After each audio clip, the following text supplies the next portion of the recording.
Today, new coronavirus updates to pay attention to, a bar and restaurant update with Eater's Brenna Houck, and the impact of H1B visa shutdowns on Metro Detroit. I'm Jairus Days, and this is your Daily Detroit for Thursday, June 25th, 2020. There is a ton going on today, so let's just get started.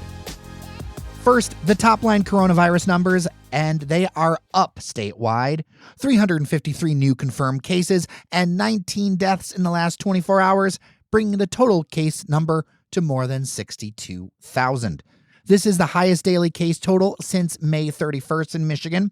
Now, some of this is expected as we are reopening the economy, but we've had a number of high-spread events due to people not wearing masks, and areas outstate have seen rises in cases. Statewide, Michigan's effective virus spread level, a number that we're monitoring, where if it's above 1, we're seeing the virus growing, and below 1, it's dying out, is over 1 and seems to be increasing, sitting at 1.2. With the rise in cases today, that number is expected to go up. What we're also going to want to watch going forward is hospitalizations and ICU capacity and see how this hits our population. Are we going to find a new plateau, or is more coming? We simply do not know yet. On all of this news, the talked about planned move to stage 5 of the state's reopening plan has been delayed. Also delayed, the reopening of gyms and fitness facilities. The Sixth Circuit Court of Appeals decided hours before the scheduled opening of many across the state that the governor does have the ability to keep them closed while the case is being heard by the court. Although the court said they understood there were sacrifices made around Whitmer's orders, their ruling in part said, quote, "The decision to impose those costs rests with the political branches of government, in this case, Governor Whitmer," unquote. Lawyers for the gyms that have brought this suit contend that there is no difference between them and other businesses and that they're being discriminated against. Health professionals on background share that since coronavirus is spread through aerosols, droplets in the air, and exercise increases the output of those from people, plus indoor spaces have been shown to increase the chance of spread, that gyms and fitness centers have a higher risk of spreading COVID-19 than some other places. Most sources, though, seem to list gyms just under indoor bars, both being among the riskiest behavior. Lawyers for the fitness facilities may try to take this case to the U.S. Supreme Court. Some gyms are opening in defiance, with some interesting theories about what's happening. I haven't been able to confirm if they're open today, but a listener sent me a link to a Facebook post from a place called CrossFit Menace, located in Brighton. It says, in part, quote, "You have a better chance of dying from a shark attack today than you do from the COVID cold bug, and 10x as likely to die today from a mosquito bite. So turn off CNN, take off your foil hat, and go work out with your friends. Your body and your mental state will thank you," unquote. So I will remind listeners that there have been more than 5,800 deaths in Michigan from COVID-19 in the last few months, including a couple of people I know, and 0 from shark bites. In fact, I did research. I went to the global shark attack file. There's a big goose egg for Michigan forever. There was one crazy report of one in Chicago in 1955, and doing more research on that might just be an urban legend. Now, you could make a logical argument that if bars are open, why aren't gyms? But let's stop being absurd and comparing coronavirus deaths to shark attacks. A successful opening, though, has been the Ford, Wyoming Drive-In Theater in Dearborn. Deadline reports that it's the top-grossing movie theater in North America, pulling in nearly $130,000 in receipts. It reopened on June 3rd, and I'll tell you, I love that this bit of nostalgia is coming back into fashion. Now, over in Macomb County, we've previously reported that their county executive, Mark Hackel, is saying the emergency is over and won't be asking his county commission for an extension. Now, through a piece written by conservative Detroit News opinion editor Nolan Finley, he's siding with the Republicans, saying that, quote, "I don't know that anyone should have that unlimited authority to dictate what's going on and bypass the legislature. No one should have the autonomy to say it's still an emergency because I say so," unquote. So, some context. Hackel has been rumored over the years to have aspirations for the governor's office and has a history of being politically ambiguous, going with whichever party fits him at the time. And that's worked for him in Macomb County. Now, for some updates in the city of Detroit. The Detroit Institute of Arts is opening back up to Metro Detroit residents on July 10th. That place has been closed for about 4 months. Access will be limited to the Farnsworth entrance, and there will be reduced hours to allow for more cleaning, including being closed on Mondays and Tuesdays. Masks will be required throughout the museum. Guests from outside of Oakland, Macomb, and Wayne counties can start to come on July 15th. Also, in a piece of good news, it looks like protests have not caused a rise in COVID-19 cases. Mayor Mike Duggan credits the use of masks, plus the events were outdoors and kept moving. Although the state is seeing an uptick, the city itself seems to be running basically flat with new cases. Plus, City of Detroit bars and restaurants may see some enhanced enforcement going forward after some reports of folks not social distancing, not wearing masks, and not keeping capacity. The mayor says city officials will be visiting a number of establishments to put them on notice that they keep to 50% capacity and that the staff needs to be wearing masks. He declined to mention specific businesses.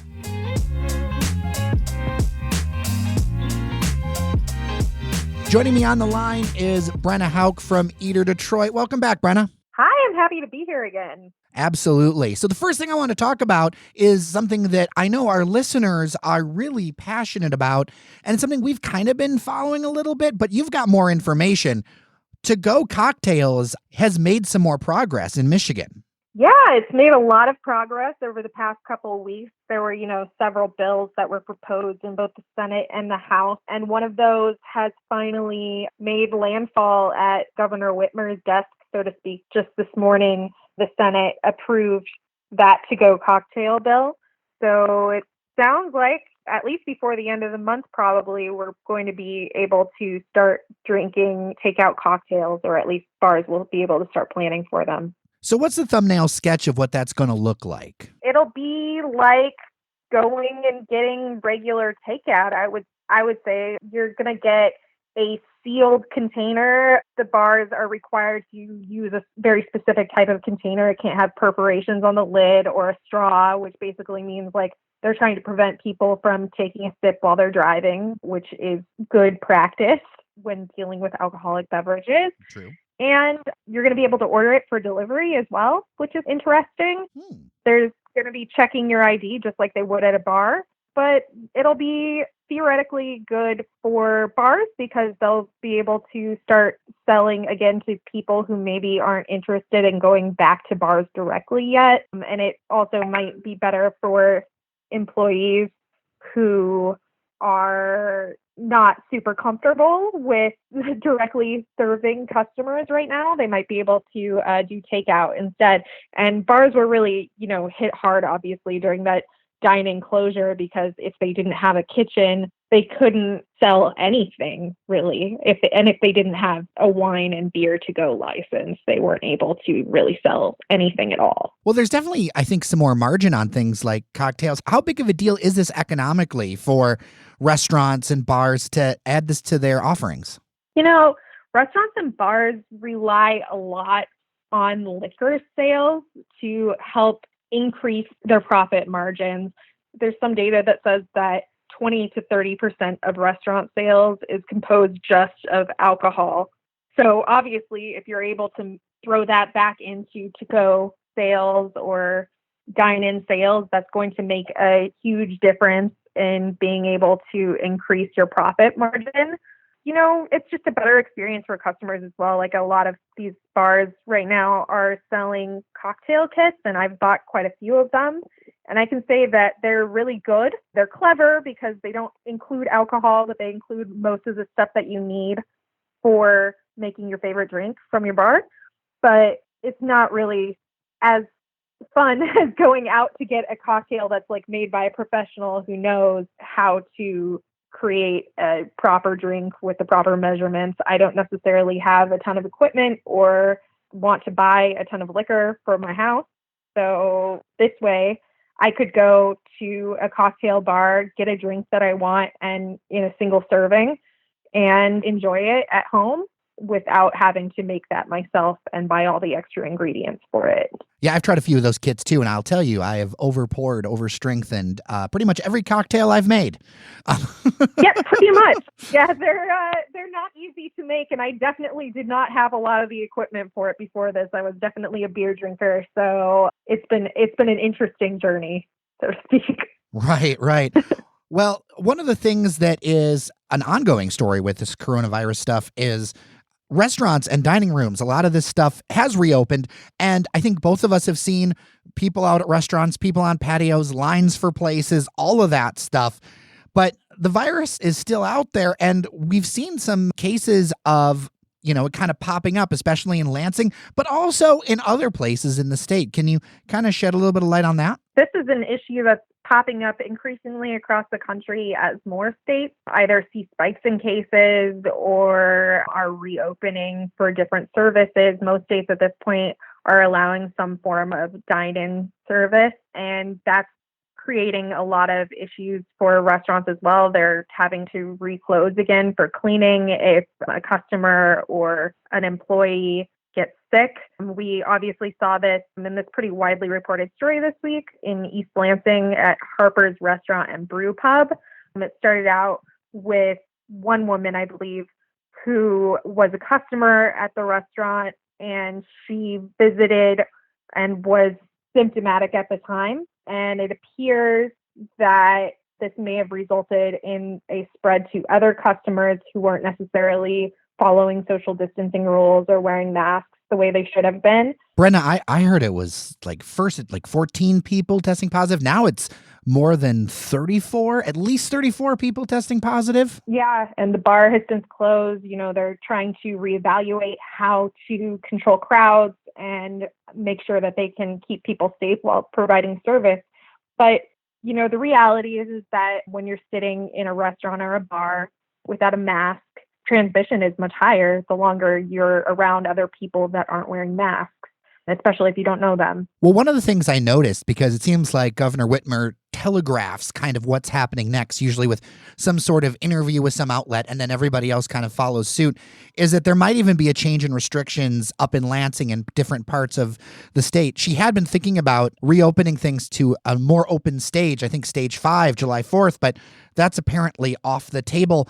How bad would it be for businesses if we have to go to a place where we have to basically shut back down again? I mean, what kind of damage would that do? It would be extremely damaging to a lot of businesses. I've been doing some reporting on the cost of reopening, and a lot of businesses, or restaurants specifically, stayed open at some sort of a low level of serving limited carryout or something. I spoke to Mike Ransom at EMA recently. He owns 3 restaurants in the Metro Detroit area, and his restaurants were very popular. He was doing really well before the pandemic. He was expanding and adding lots of customers and new business opportunities and things. And he said that even though he was able to stay open at sort of a lower level throughout that dine-in shutdown, it really hit their bottom line hard. And he was not confident at all that if they had to shut down again for a long period of time,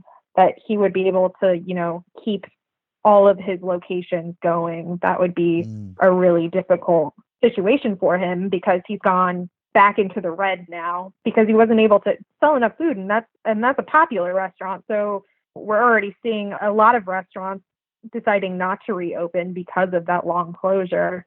If they have to close again or close multiple times, that is going to take its toll. It's already more expensive right now in terms of operating a restaurant during the pandemic, because you have to buy all your PPE and your cleaning equipment and invest in all of these extra things to make sure that people are staying safe. And that's important. That's a part of your operating costs now, but it's a new cost that you have to consider. Well, and this is completely anecdotal, but I've been perusing a few different menus, and it seems like prices are kind of up with some different places. Again, totally anecdotal. I haven't done a in-depth study, but drinks that I knew used to be, $8 are now 12 or 13 or something in some places. Mm-hmm. Yeah.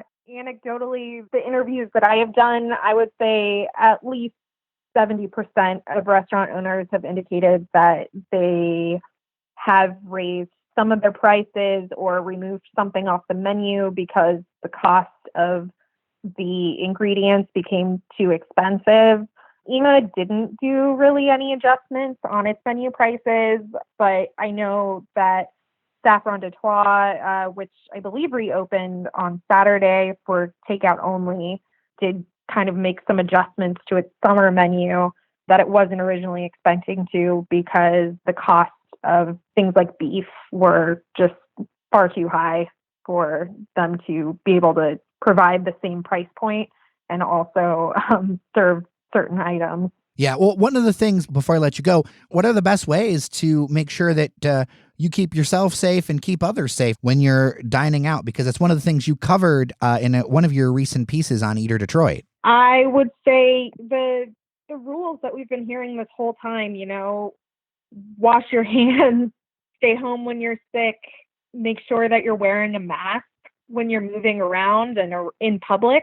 I think those things are really important, but you might consider just trying to support your businesses through carryout still. That I think is still a less risky option. It's not perfect, just like dining in is not perfect, and you have to make that individual choice for yourself. But if you want to keep others safe, you got to do the bare minimum and keep that social distancing, wash your hands, wear your mask. Please don't make restaurant employees have to tell you to put on a mask. Has that been an issue that people have been dealing with? Yes, I would say the vast majority of employees I've spoken to have had some sort of an incident with a customer recently, or multiple customers over the past couple of weeks since things have been reopening, where customers refuse to wear a mask indoors and get somewhat combative when they're asked to. Obviously, that's a little bit confusing for people, I think, because the requirement says basically that when you're moving about a restaurant, when you're coming into the restaurant before you're seated, or when you're getting up to go to the restroom or something, you need to be wearing that mask. But when you're sitting down for dine-in service, you can take it off. And I think that that's a confusing disconnect for people. But, at this point, the expectation has been for a while that we're expected to wear masks pretty much everywhere we go. And it's become an issue because masks have become a political statement in this country, for better or for worse. I would argue mostly for worse at this point. I have nothing to add to that because I completely agree with you. I mean, it's crazy to me how things that are just about being consideration are now about like signaling politics. It's part of why I think we have so much spread that we do across the nation right now. I mean, the United States is one of the top hotspots for this in the world. And it's kind of crazy that that's the case. It's wild. I mean, food for thought is just that back when our flu pandemic happened in the early 1900s, it was considered patriotic to put on a mask. So put on a mask, folks. Brenna Houck, Eater Detroit, thank you so much for your time today. All right. Thank you. Joining me on the line is Varnum partner and immigration attorney, Nina Thekdi. Thank you so much for coming to Daily Detroit. Thank you for having me. All right. So this is interesting news where President Donald Trump is blocking the entry of foreign workers on H1B visas and L1 visas. There's a lot of numbers around here and letters, H2B, all of that stuff. So before we get started, let's set the table. What kind of workers are we exactly talking about here? We're talking about specialized knowledge employees. That's the H1B. These are employees that hold bachelor's degrees at a minimum. They're skilled workers. The H2B is seasonal work. So a lot of landscapers, maybe restaurants may use them, seasonal businesses. Then the L visa, those are intra-company transfers. And so there are two different categories. The L1A, it's managers and executives.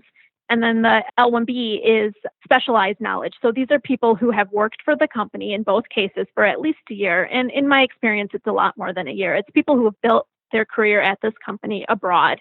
And now the company has decided to transfer them to the U.S. A lot of times it's a U.S.-based company, so they're transferring them to the headquarters. Usually it's part of the person's career progression. Or it might be a foreign company that's expanding to the U.S. and they use this visa to bring the person over because of the knowledge they have of the company. And then the J visa, it's used a lot of different categories. One that people are probably familiar with is au pairs. Au pairs come over on a J visa to provide temporary childcare.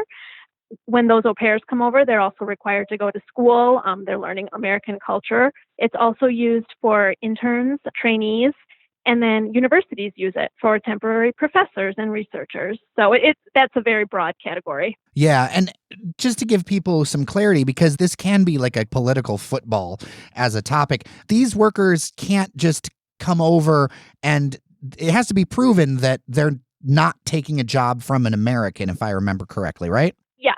So usually once we move into the permanent residence, which is not impacted specifically by this, there's actually recruitment that comes in that the U.S. company does recruitment to show they can't find a U.S. employee to fill this role. In these temporary workers, the employer is certifying that they have conducted some sort of recruitment, that this is a need that the company has and that they're filling. Okay. And so what is the kind of local impact? Because I know there's a lot of technology firms, and technology touches a lot of firms too. Like if you talk to the folks at the big mortgage companies, United Shore or Quicken, they'll tell you that their technology businesses, automotive industry has a lot of technology involved. So I imagine that this is going to have an impact on Metro Detroit firms. It is. It's going to have an impact on a lot of employers, and employers that you wouldn't normally think of. You think of a lot of times in the media portrays these giant technology companies that are bringing over lots of employees and H1Bs. It's definitely used for that, and there's a need for it in the U.S. economy. But lots of other companies are using these. They may have roles that they weren't able to fill with a U.S. worker, and they've hired this foreign worker, and you'll see it anywhere from Fortune 500 companies to smaller companies using both the H's and the L's. It's a lot of IT employees, but it's also engineers, scientists. The universities use all of these visas for professors and researchers. So it's not just IT companies that are being impacted. And of course, every company has IT. You don't have to be an IT company to need IT support. Right. And to be clear, all these folks, they're paying taxes and they're here, correct? Yes, they are. They contribute to our economy. They pay taxes just as a U.S. citizen would. They pay into Social Security, which they probably, a lot of them will not collect from Social Security because they're going to go back to their home countries eventually. A lot of H1Bs especially were educated here. They came here to go to school, and that's how they ended up at their employer. A lot of times these H1B employees that went to school here have advanced degrees, masters or PhDs. They've been trained at our institutions. So if these folks are not coming to work, if that spigot's kind of being turned off or that option's being turned off, what is going to be the real impact on these businesses? Because one of the things I learned, and full disclosure, I used to work in the staffing business before I did this. One of the things I learned is that we have some huge gaps around training and IT skills and what's coming out of our colleges right now. And it's not like there's a huge pool of people available to just backfill this. Right. I heard, I think in the beginning of this order, they said that 525,000 jobs will now immediately magically be available. And that is not the case. Employers are going to figure out some positions may go unfilled, which is a detriment to the employer, a detriment to the economy as a whole. These are people that were supposed to be here contributing to our economy. But I think, the last 3 months have shown that maybe everyone doesn't need to be physically present in an office in Detroit or the United States. I think that they're going to figure out how to make it work for these people that they've already recruited, they've already put time and effort into, and maybe they can work from wherever they are.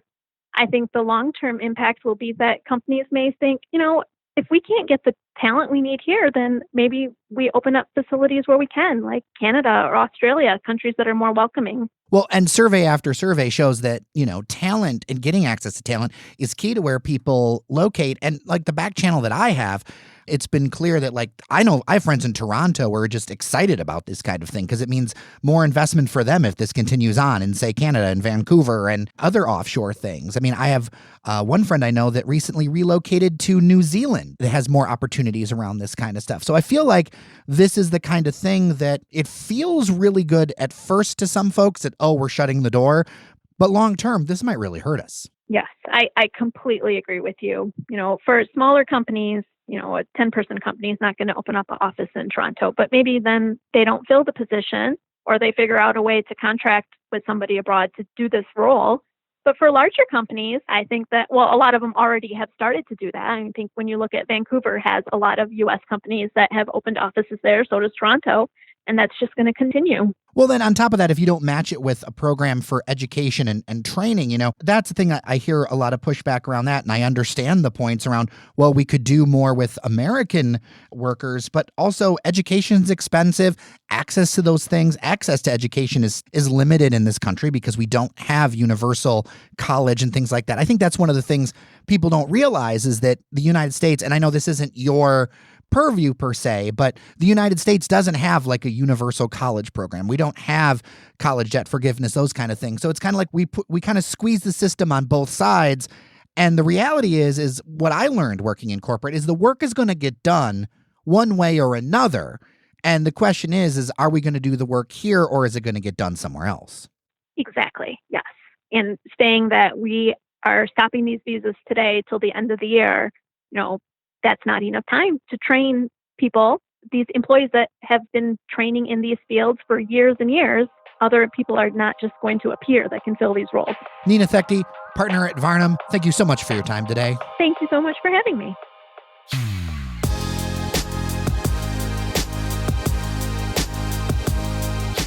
All right, that will do it for today's show. Thank you so much for listening. A reminder, if you want to support in-depth, thoughtful content like what's happening right here, you can become a member at patreon.com/dailydetroit. It really makes a huge difference and has been able to help us grow just so much. So it's really appreciated. For Sven Gustafson, who is on vacation, Cheyenne Noserini behind the scenes, Randy Walker, everyone else who contributes to the show, thank you so much. I'm Jer Stays.